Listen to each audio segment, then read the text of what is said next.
I can't go to jail, honey. I wouldn't last 30 seconds in Gen Pop. It's where fresh fish get got. Nobody here is getting got. And we're criminals. I don't think so. This is my house. I have to defend it. Orange stripe, center pocket. Ooh. Did you ever think in your careers that you'd be playing the burglars in a Home Alone film? Was it always like a career goal? No, now in retrospect, it should have been. What an honor. It was, you know, while inspired by the Home Alones of the 90s, this script was original and different in the sense that these burglars are actually good, decent people who have sort of, you know, a generous intention in mind, which is to save their kids and keep their home. So, having said that, how much fun to be able to be beaten up and, you know, pulverized and really thrown around as and burglars. live to tell. And live to tell. So yeah, it was what a treat. What a treat.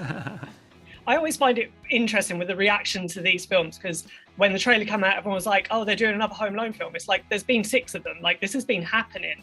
Was that in your mind when you signed on to this? Was there any worry that people would be that kind of way? Because, as you say, it's a fresh twist on the series. Right. Yeah, for me, there was, because you don't want to sully the legacy by making something bad. But then I read the script, and those worries went out the window.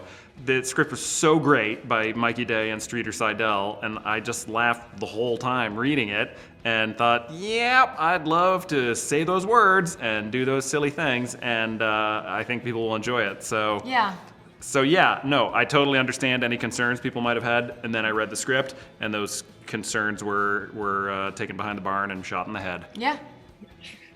Do you have, obviously it's Home Alone films, so there are pratfalls. Do either of you have a particular favourite of your moments where you were unsuccessful in getting into the house, shall we say? Oh, one of my favorite sequences is trying to navigate the icy driveway when we keep falling and slipping, and that was required a lot of practice because the moves were actually very precise as choreographed by our amazing stunts team. And I thought that was fun. We were on harnesses and ropes, and you just selfishly felt like I'm a stunt performer, which was cool. Mm-hmm. But then also not selfishly, I hope that it turned out well. So that was one of my favorites. What was yours? When we first try to break into the wrong house and we fall into the people's pool through the ice, and then also just trying to get over the wall into that house. Yeah. Like when we're like warming up before we even get to the correct house and you're learning about our ineptitude, that to me is some of the funniest stuff. Yeah. Yeah, and it doesn't sound like a glamorous shoot though, because you're in night shoots in Montreal, which was always cold as well. Like, did it feel like glamorous movie making, or was you like, what am I doing here? I hate it when this happens, when your main objective becomes just to like stay warm. I mean, just not lose feeling in your body.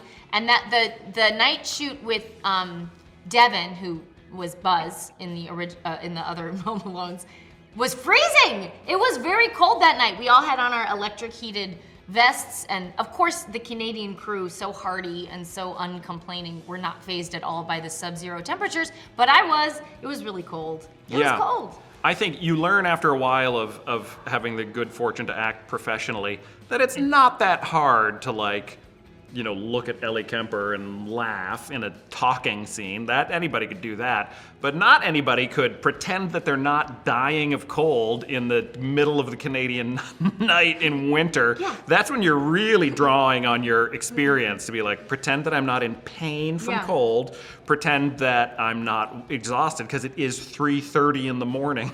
That's where you're really doing some work. I remember thinking, how are we going to shoot this in the middle of the night in Canada in January? Yeah. So anyway. That's why I'm grateful Daniel Day-Lewis said no. I mean, he read the script. He was like, I can't do that. Felt the same and as I was like, well, neither can I, but I'll try. Yeah. He's not as dedicated as you. Don't worry about it, guys. Like, it's just you.